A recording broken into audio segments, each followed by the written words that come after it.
За манай хоёр маань нүдний болт авч болно. Би дагталсан тэр өдөрийг салхитар гэж асуусан бидний ихтэй дараа гэж миний өдөр адаас шийдгөө яа. ахаад хитонгийг би хүлээх болсон. Гайгүй. Тас. Гайгүй. За. Манай хоёр одоо нүдэ бооцсон байж байгаад одоо ингээ авсны дараа яг анхны сэтгэлдээ анхны харсны дараа сэтгэл ямар вэ? Тийм нүдэн дулаахан хөрхэн зал байна уу?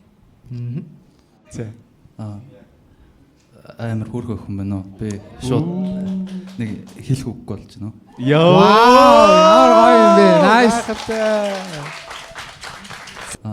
Яг нүдэ бооцсон багт яг бодож ирсэнээс дэше илүү Хүлээлтээс өндөр гэсэн үг тийм ээ. Хүлээлтийг давж болц гэдэг тийм ээ. Байна уу гэж үү? Байна. Чамаа гэлж байгаа. Чи хүлээлтийг давсан байх. Өөрийгөө тэгж сууж байгаа тэнэг юм дээ. Амар эго өндөртөө шээс тэ. Дээр өнөө. Тийм байгаа үз. Тэр тийм чухал уу те? Ерөнхийдөө ярианы өнгөөс нь бол айгүй тийм саксуугаар байж магадгүй гэж бодсон чинь харахад бол айгүй даруухан. Үгүй наа чи саксуу биш сексуугаар. Наа чи дуудлага өгөөл янзлаад явцдаг гар шүү. Дуудлага өгсөн үү гэх те. Чи хэн бэ? Тэр дэм чухлоо те.